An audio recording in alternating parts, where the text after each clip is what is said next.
This is The Extra Mile.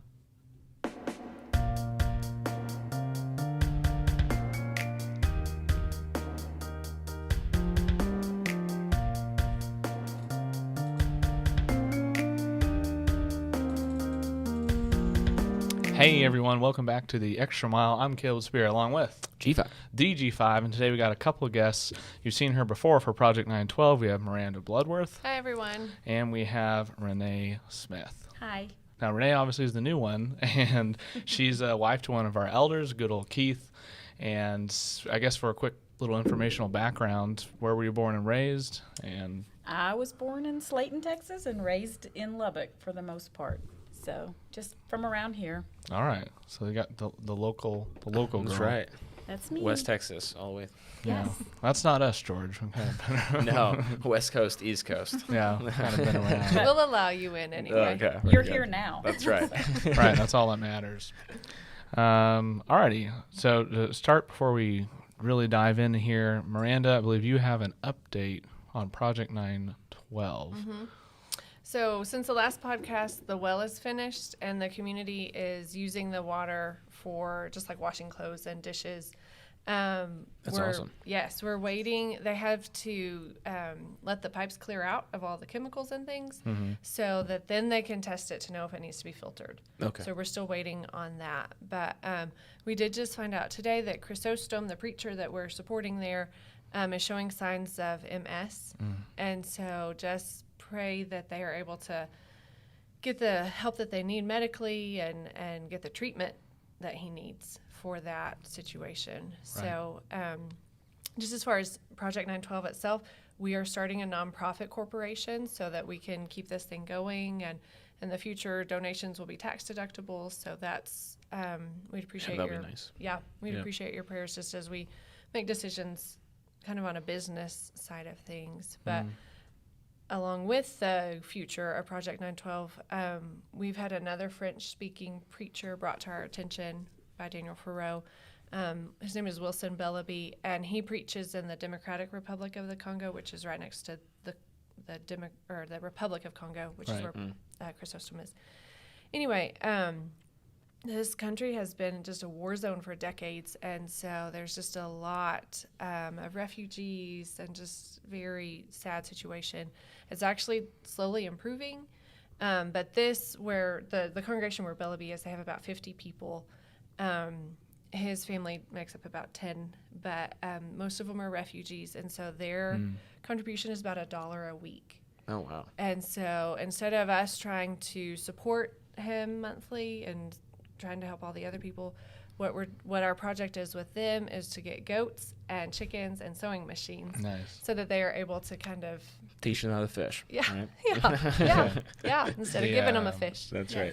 So that way they can And they believe that'll be pretty self-sustaining. yes. Wonderful. And so they have sent pictures of the women who are sewing already, Cool. but this will just help them to do it that much faster. Right on. And then Bellaby has purchased chicken coops, so he's ready for chickens. So anyway, just the more self-sufficient they can be, they Yeah. can support. So Very cool. yeah. That's really good. That is a lot going on. A lot of things to pray about, but also it's really nice that we have this project where we can Yes. kind of help. We can help these people. Yes. That's really good. And in Power Praying, we can get involved. How exactly can people get involved when it comes to Project 912? So we are still on Facebook and still just having people share it and, just tell your friends. I feel like the more that network grows, the more people are praying, but then also able to help financially Sure. with just the different needs. So we don't have any specific fundraiser planned as of yet, Okay. but we will definitely keep everybody updated. Alrighty. So. Thank you for that. All right, our first question, because we're going to look at the topic of motherhood as we kind of approach Mother's Day. This will air after Mother's Day. Is that right, Caleb? Yeah, you're prophesying now. There we go.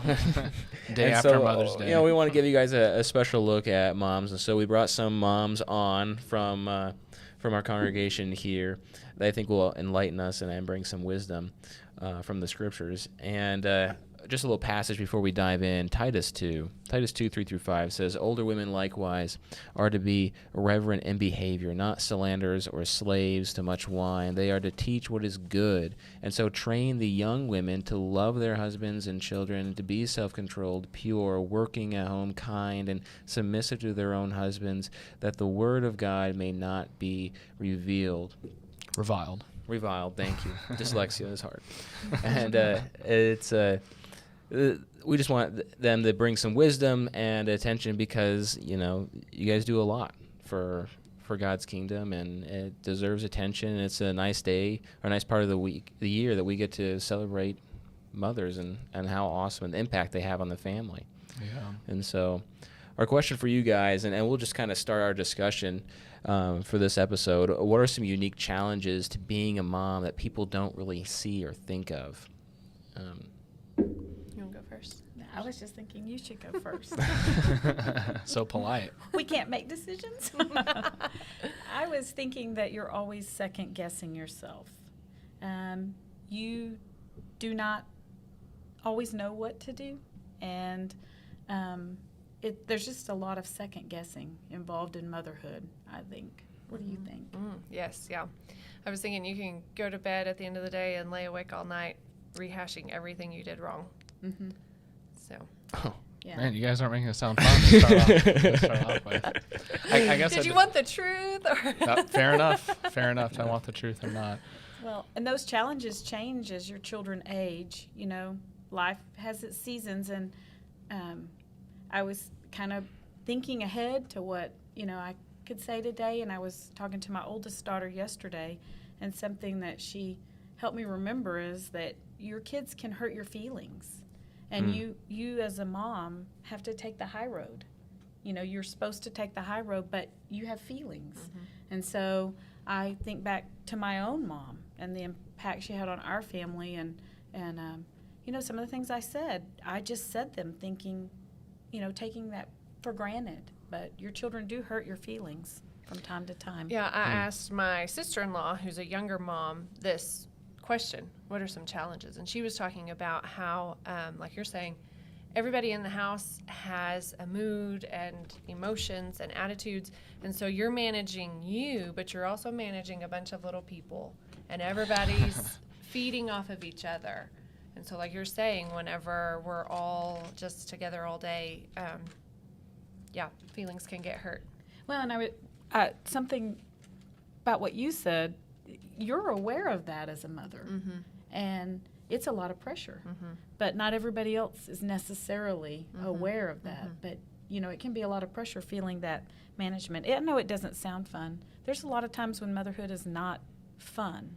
It's probably a general truth when it comes to being a Christian, period. Mm-hmm. Mm-hmm. When I think of great mothers, as you guys are talking about the pressure of molding people to be like Jesus, is I think of Timothy's, grandma and mom, where Timothy probably spent like 90%, I don't know, it's different for each culture, I know, but he's probably spent the majority of time with mom and grandma than he did with dad. Do we have a mention of Timothy's dad in Scripture, George? We do? See, She knows. elder's wife. Check it out. Everyone listen up. I know one thing. He was a Greek. Mm-hmm. I think it's mentioned in Acts, if I'm not mistaken. Because he's Greek and mom's Jewish. That's correct. That better be on trivia night tonight, so that we can We better. me and Renee are on teams. We better There you fact go. check before we get the answer wrong. So there you go. All right, I guess we'll segue into question 2 here. How do you, or how did you grow in your spiritual lives with, as you're suggesting, this busy schedule of that mom life? I was just thinking this is for me. I think we've talked about this too. It's kind of hard to give advice whenever it's kind of this across the board. It may not apply. Yeah, to it you. is. Sure. But for me, I learned real quick that ladies' Bible class was a big help, because I was able to be with the other moms, but just be around other wise women. And you guys are great, but women just see things differently. Mm-hmm. And so whenever that gets cut out, I see it in my attitude. And but another thing, just for the busy schedule, we just decided before we even got married, services are not an option. We will be at services. It is not we'll be there if we can. We'll be there if this doesn't, conflict. It's we will be there.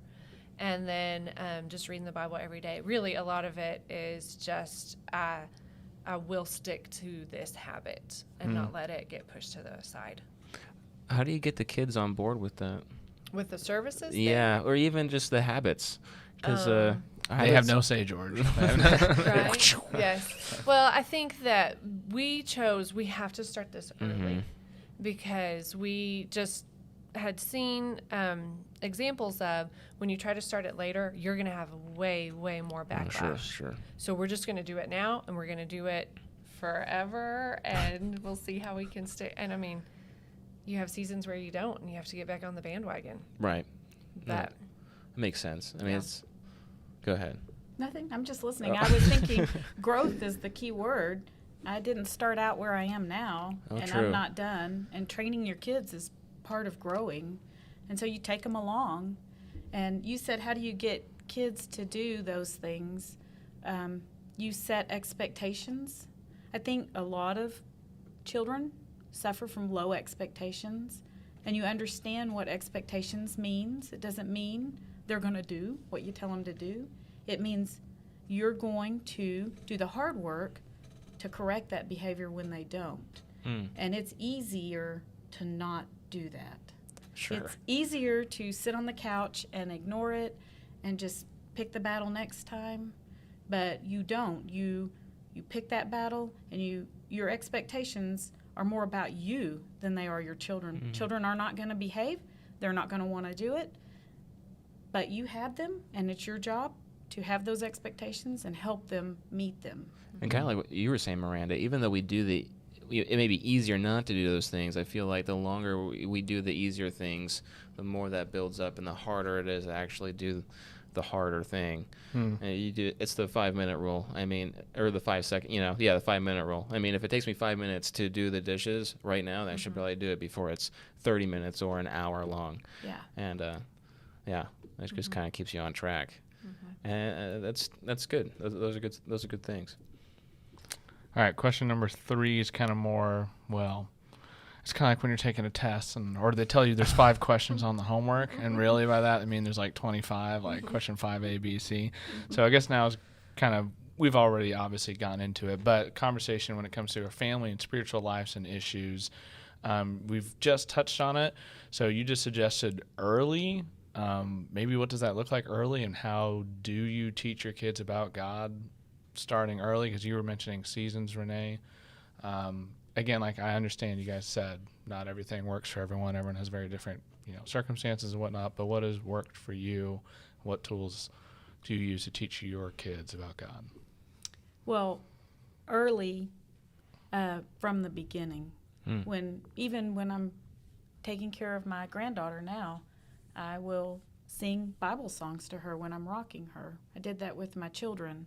I'll read her a little book about creation. You talk about God, but the most important thing you can do for your children is live it instead of just talk about it. Kids can detect when someone is not who they say they are, and it doesn't take them being very old to do that. And so you have to... I had an arsenal of verses that I carried around. I say arsenal.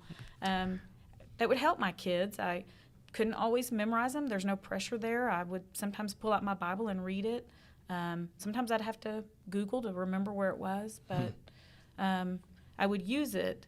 And then it just seems like it would always come up where I was in this circumstance. I remember one of my daughters was in the car, overheard some people criticizing Keith and I. That's part of leadership, by the way, is being criticized. You can't always make popular decisions, and it hurt her feelings. And when she came home, I have always used Ecclesiastes 7:21. I cannot quote it. I can do a rough paraphrase. Do not take to heart everything people say. You may hear your servant cursing, but cursing you, but you've done it yourself before.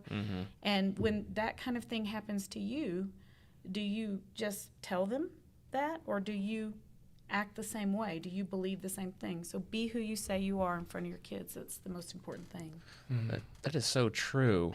Kids are such sponges, and they'll absorb anything. They'll detect a lot of things. We had from that Project 912 garage sale donuts left over, and Emmy woke up and I said, "No, there's no donuts in there. Don't go bother." She ignored that. She's like, "There's donuts in there." And she goes over and she opens it up, and now I'm a liar. And she knows. She's like, "I can't trust you. There has to be donuts in there." And so it's just being straightforward, but also being that example too. Like that is so true.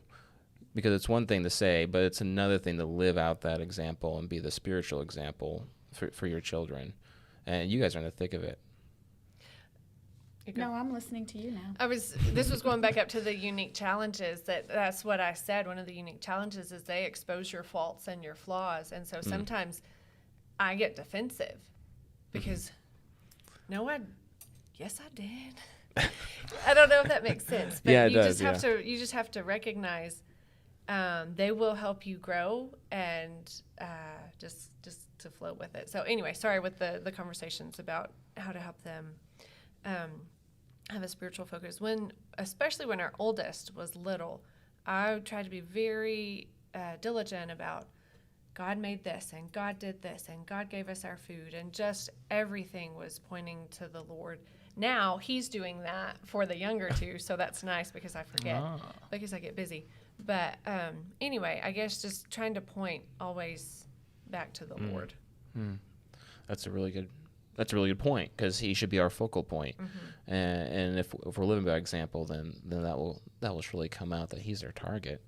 And children are just a second. It's like what I've noticed, and you guys are a lot further than I am, but it's like a part 2 for growth, especially as a parent, because they'll mirror you and they'll also mirror your bad parts too. And that's kind of what you were saying as well.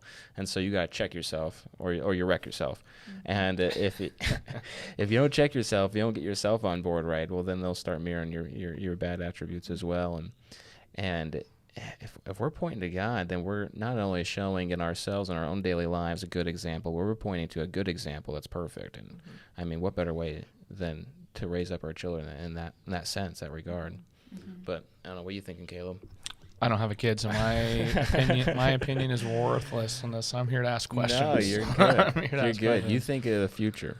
I guess bouncing off of that, again, different for parents and their situations, different. Each kid is different, but generally speaking, for the two of you, how did you balance instruction with your kids? I guess you might include the topic of discipline in there as well, but how did you balance that, especially as it went from younger to older? Was it more like... And each kid is different too. You got to kind of think about. Yeah. All right. That's key. Is it? Yeah, I think every child is different. So early on, your kid's personality will start to emerge, and you might have a child who has a temper or who is willful, stubborn. You might have a child who is quiet, and the quiet ones have their own special way of getting in trouble.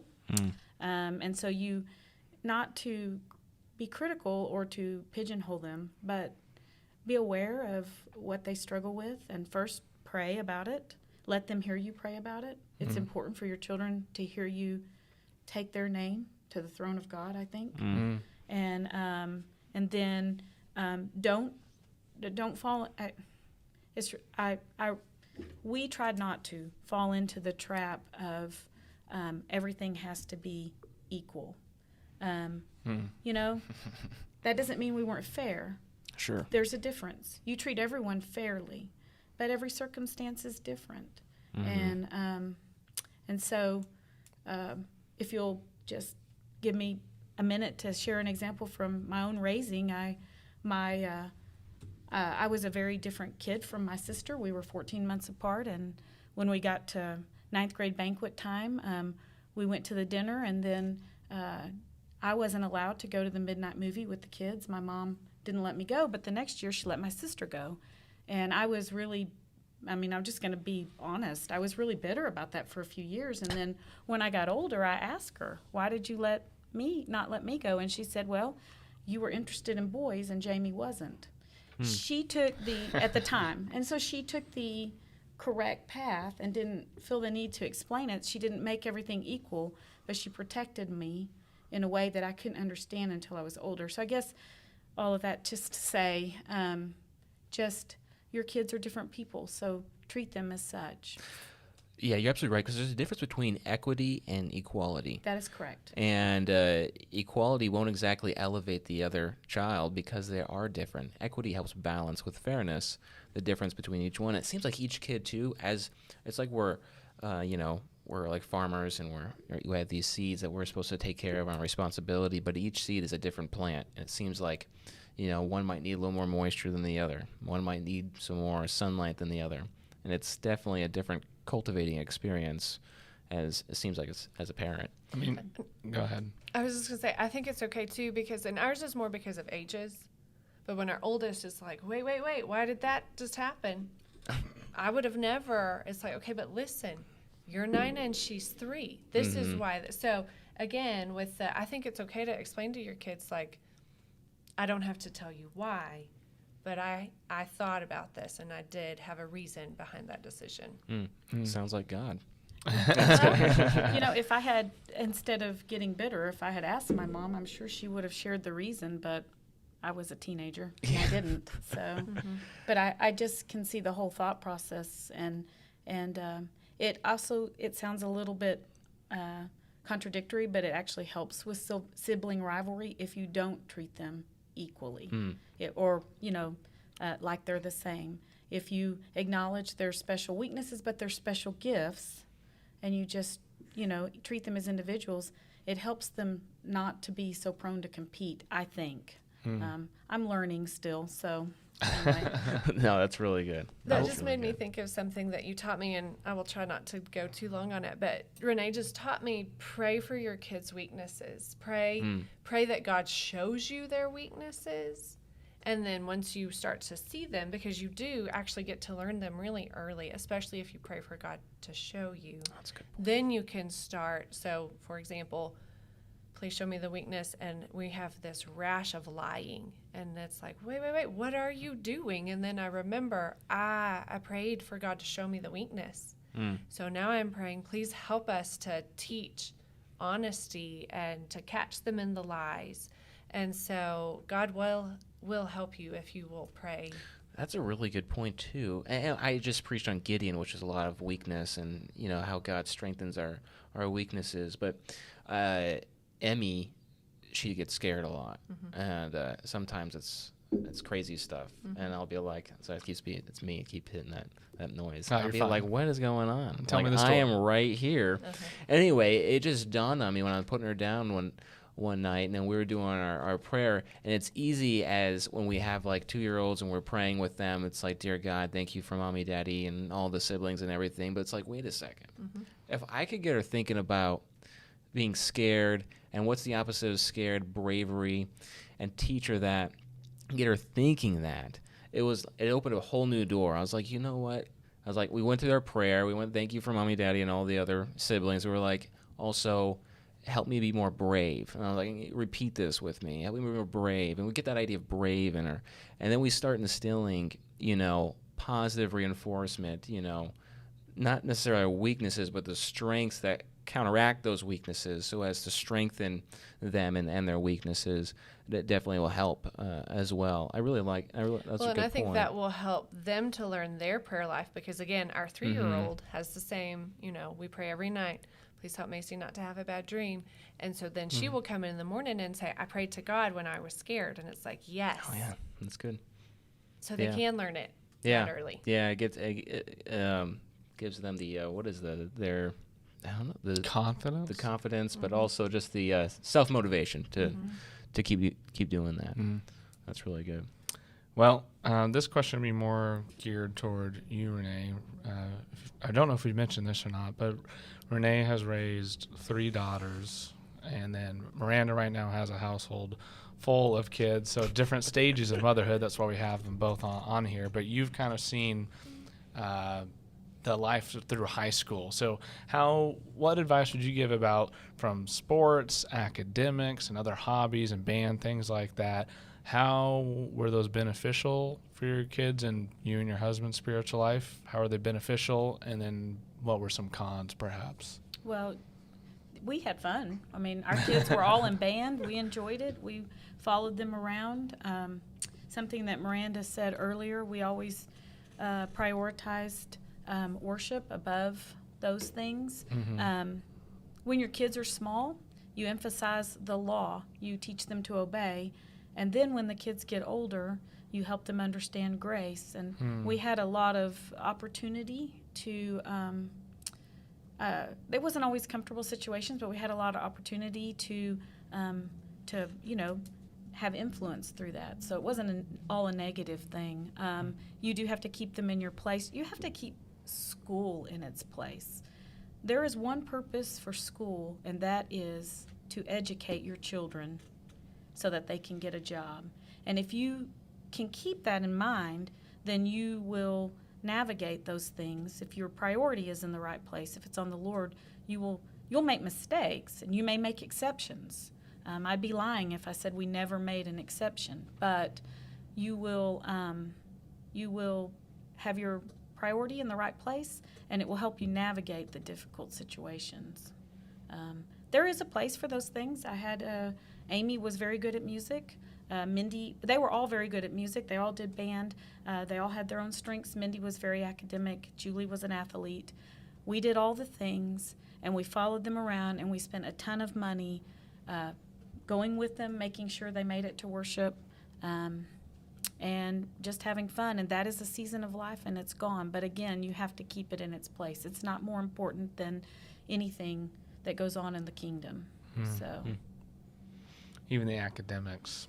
Even the academics. So that's a good, this is kind of what we call a half-baked thought. If your child gets a 0 for standing up for what's right, that is a good 0 to have. And we've had it happen. We've had missed events where the kids had to take a 0, and that's okay. We didn't go to the school board. We didn't argue that it wasn't fair. You get persecuted for righteousness, and that's a good thing. And so we just took it and went on about our business. There was a time when Mindy, had a science test, and the question was something she knew what the teacher wanted, but she answered what the truth was, and she, lost credit for that, but that's okay. So, so don't be afraid. Don't be afraid of the truth, and teach your kids to be comfortable with standing alone. It's much.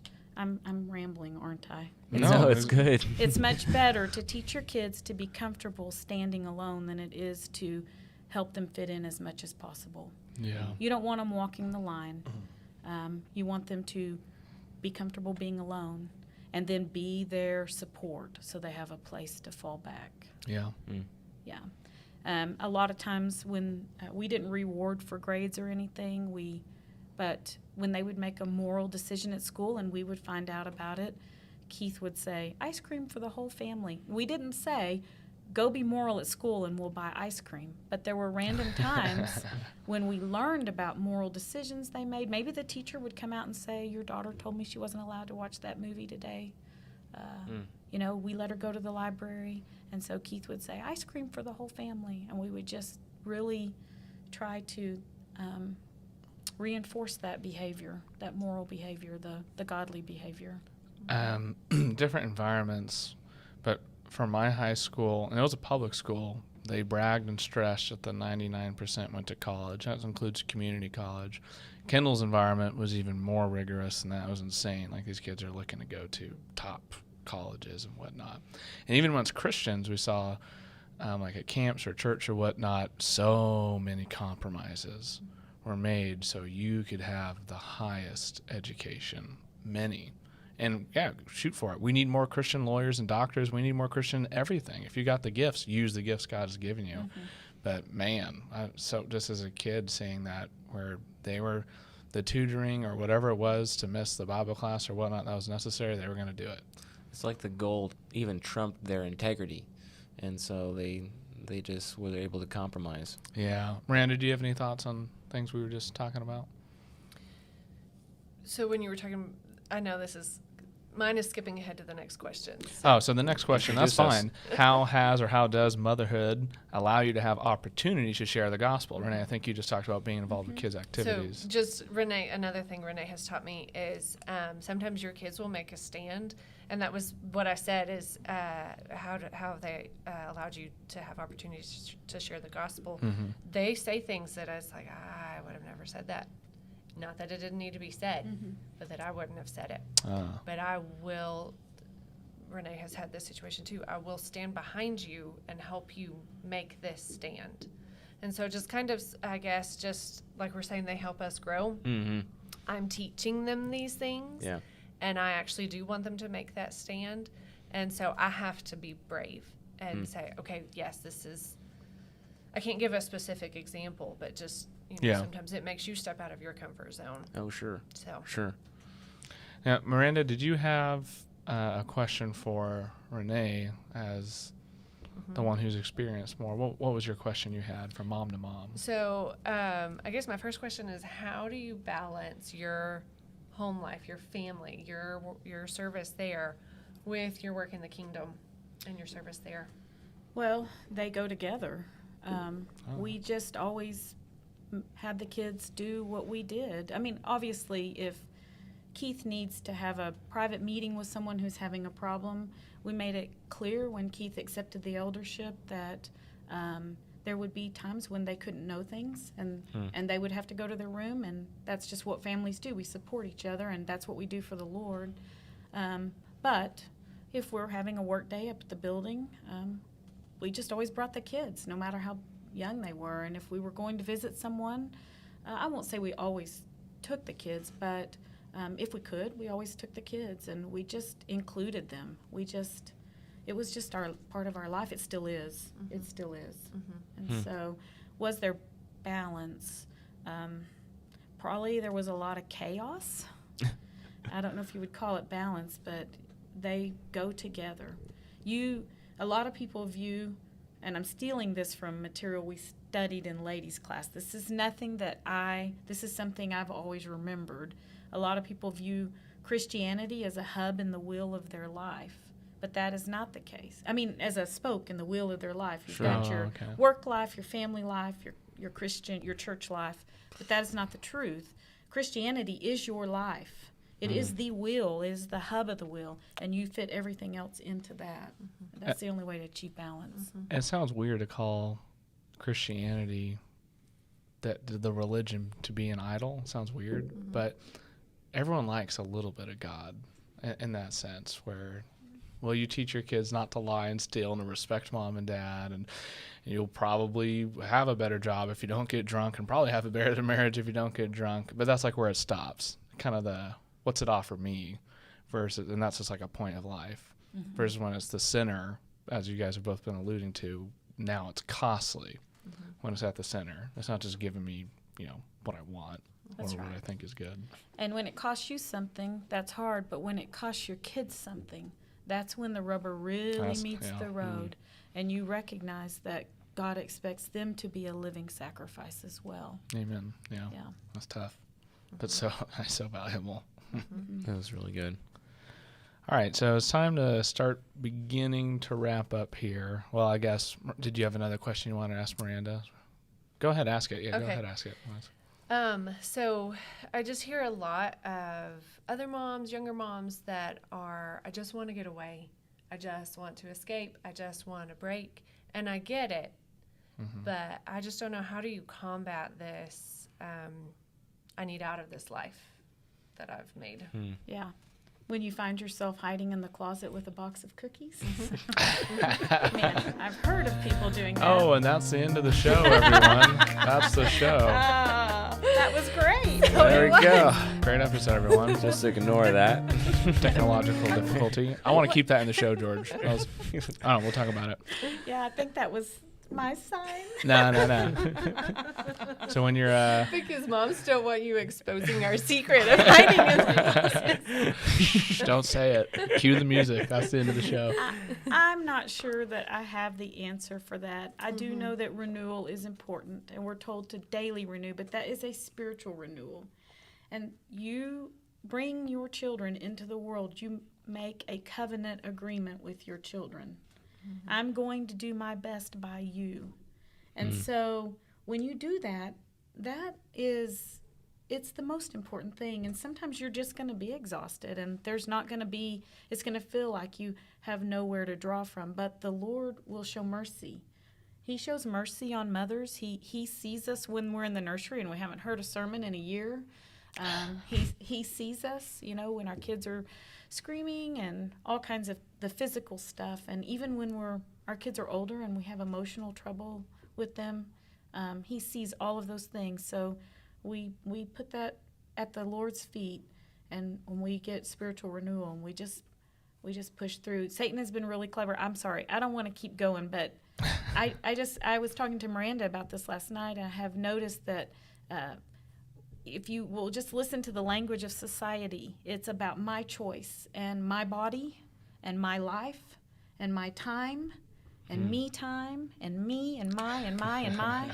And we've totally taken out the responsibility we have to others in our life. And so he's been very clever about that. So I don't say that me time is not important or renewal is not important. I want to be careful about how I word that. It is, but there may be some days when you just have to pull your pants up and be tired. I don't know. Yeah, I saw a thing one time that said me time needs to be he time. Yeah, that's and very it is. good. It's like I turn to Facebook or whatever to refresh, and that actually just drains. Yeah. So you got to go to the Word, Yes. and then you. I should have asked you that question. No, it Yeah. came from you. So. Oh. I mean, that's Philippians 4, right? Having contentment is focusing on Jesus, and a part of that contentment. And that is such a... We should do a sermon on our podcast. Where are you turning to is such a great point, Miranda and Renee, because I find it sometimes even in myself where it's just like you're sitting there and it's just like phone like right away. It's like, well, maybe we could use our time a little bit better. Where am I turning to? I like what was it Mark Broyles that said that? Like Satan uses distractions. Oh, They yeah. have a cool little acronym for it. They always have all the acronyms. Yeah. But yeah, he uses distractions as a way to get us distracted. And when we're doing that, when we're on Facebook, it's about me. It was mass weapons of distraction. Mass weapons of distractions. Yeah. Women are smarter than men. No, I was sitting here like, Weapons of mass distraction. That's.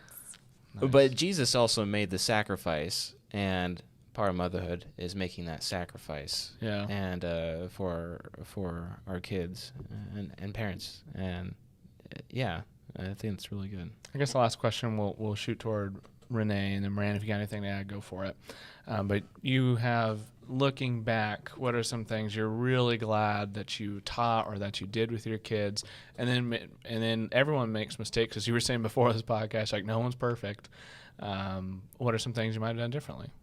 Well, so things that I'm glad I did with my kids, I'm just glad I was there with them the whole way, through the good and the bad. I know y'all probably hear this a lot, especially as young parents. It goes so fast. Time passes slowly but moves quickly, or is it the days are long but the years are short? You cannot observe that until you see it in hindsight.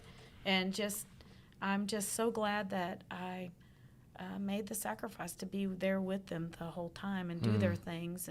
And I'm not sorry that when they had teenagers, they don't have problems until it's 10 p.m. and you're tired and you're in bed. That's when the problems wake up. They knock on your door. Someone gave me some wise advice, probably Jim.